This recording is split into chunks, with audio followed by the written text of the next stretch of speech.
Just curious here. Do we have slavery going on in Staten Island? So welcome back to the channel Culture Confederacy here. It's Monday. Happy Monday, everybody. And there's an article over at Fox News I want to talk about, talking about this issue of secession. We're actually talking about what's going on with Oregon because you have these counties. This has been going on for a while now. You have these counties in Oregon that want to become part of Idaho, the Greater Idaho Movement. But there's also calls, or there's been calls for decades with Staten Island to break off from New York City. So this is an article by Charles Kreitz, last name C-R-E-I-T-Z. By the way, if you're new to the channel, we don't use any fancy graphics here, no epic soundtracks, no pretty boy camera angles. You're not going to see my ugly kisser here on the video.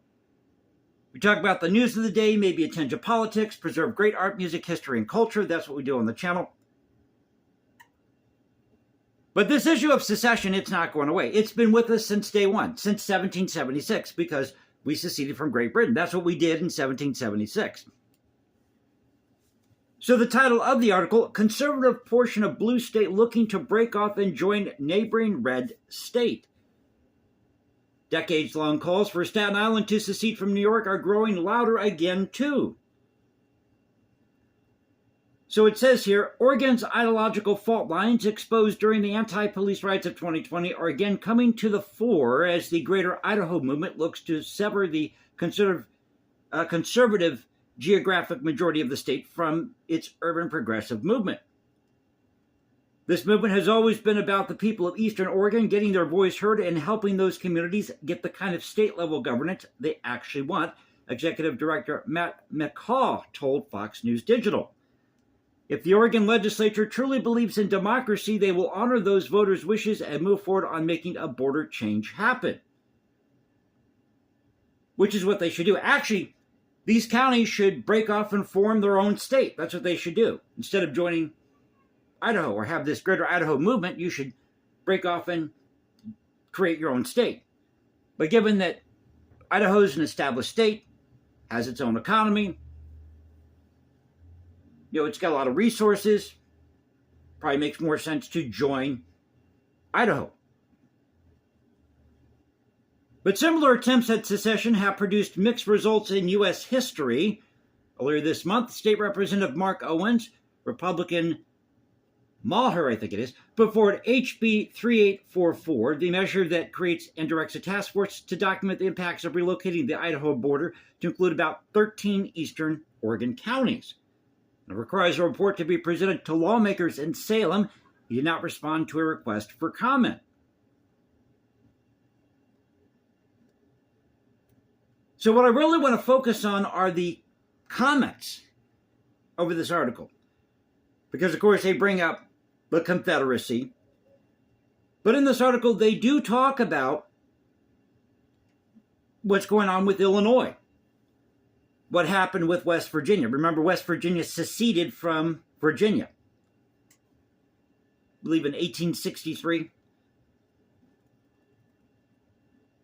They have it right here. 55 counties of West Virginia voted to secede from the then Confederate Virginia and independently ratified the U.S. Constitution on June 20, 1863. A Washington Post story on the matter said mountaineers split from Virginia as a way of defending the United States rather than the seceded states. Is that really true? Or maybe they were trying to preserve their own interest in what would later become West Virginia. In New York City, Staten Island, the Forgotten Borough, as many locals call it, has had this movement afoot for decades, seeking to break from the Big Apple. Already geographically distant on the New Jersey side of the Hudson River, the borough is also separated from the Garden State by the Kill-Van Cole and Arthur Kill. Efforts to reestablish the reliably red Bureau as a city of Richmond after its contemporaneous county or other names began with a favor from the then Governor Mario Cuomo in the 1980s. So let's get to the comments on this. You know me, I had to chime in. But this is what people are saying about this in the comments. It may be a hidden blessing that Trump lost in 2020, almost if by grand design for him to eventually become the most consequential leader in modern history.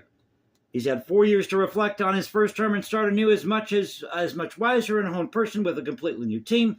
But more importantly, this time Trump has America's overwhelming support. Pardon me. He didn't before because of this. Let me take a sip of my coffee here. Got a frog in my throat this morning. We're doing this in one take today. Trump's second term will be much better and effective than if he had won his second term in 2020. We are literally at the footsteps of an American Renaissance. So they go on to talk about, they're bringing up Trump with this. Trump has nothing to do with secession, by the way. So getting down through the, going through the comments here.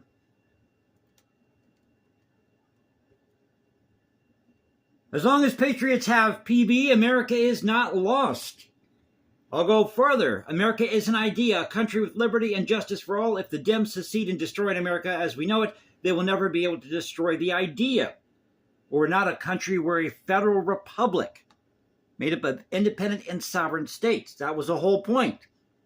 To have a union of independent and sovereign states, have a federal government that protected the interest of the states. And the federal government was created by the states via convention.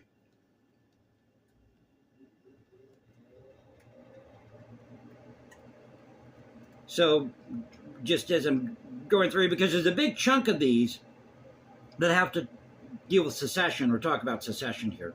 Let me kind of scroll down my thread. I hate it when you get all these comments and it's like completely, void of what the discussion really is about.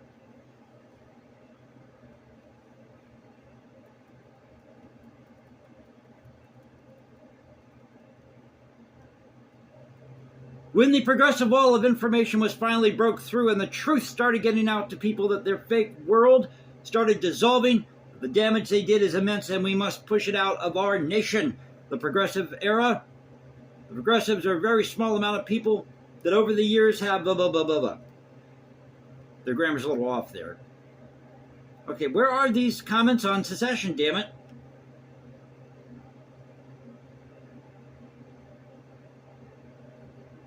The main reason that coastal cities, counties in the West Coast are blue, or on the West Coast are blue, is because the majority of those cities, counties are not American-born.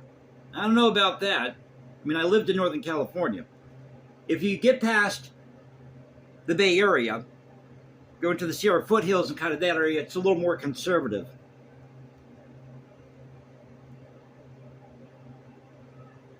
Thankfully for the vast majority of Oregon's 4.2 million residents, cows and sagebrush don't vote. That's funny. But what if they could?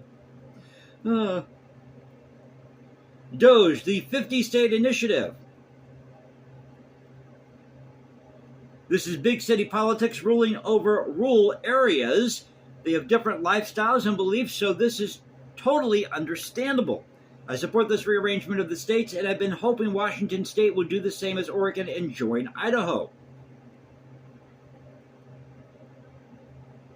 No different in Massachusetts, where Suffolk and Middlesex runs the state. In fact, 1 penny of the state tax goes directly to the MBTA, which does not have service in 9/10 of the state, or doesn't service 9/10 of the state. Northern Minnesota is the same way. The entire state is red with the exception of a few blue counties around MSP and St. Cloud. The government slugs in the state capital look at northern Minnesota as a great source of tax revenue and just regard the population there as peasants, serfs, and peons. Oh, that's cool. Talk about California. If we look at the results of the presidential election, with but 2 small exceptions, and Sacramento, of course, most of the inland counties were red. As I mentioned, if you go further away from the coast in California, it tends to be a little more conservative. It's a different type of conservatism on the West Coast compared to the East Coast or the South, but still. And at one time, California was thinking about joining the Confederacy. In fact, you had a lot of battles that took place out west during the Civil War that aren't really talked about. Interesting history. But one of the reasons that they were concerned was, having lived in gold country, was because of the gold in that area, despite the fact that the gold rush had pretty much phased out by the middle part of the 1850s, late 1850s. But there are still resources there. You have people still moving to California or in that area.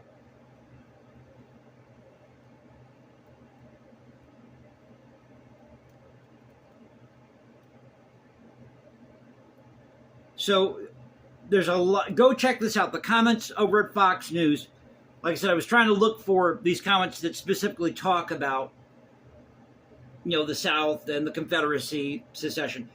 So before I go, because the big thing is, it was all over, or the big argument here is it's all over slavery. It was all over slavery. That's what it was about.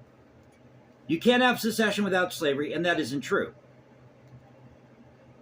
Because we seceded from Great Britain in 1776, and all 13 colonies practiced slavery, but they had other issues at the time too. Taxes on tea, on stamps. You had governors in these different colonies that were being paid off to do the bidding of the king. So let me read you a short excerpt here from the secession document of South Carolina. Like I said, trying to get the words out, one take video today. Where are we at? 11 minutes? Okay, I'll try to wrap this up here. It says here, the people of the state of South Carolina in convention assembled on the 26th day of April, A.D. 1852, declared that the frequent violations of the Constitution of the United States by the federal government and its encroachments upon the reserved rights of the states fully justified this state in then withdrawing from the federal union. How many know that in 1852, South Carolina threatened to secede?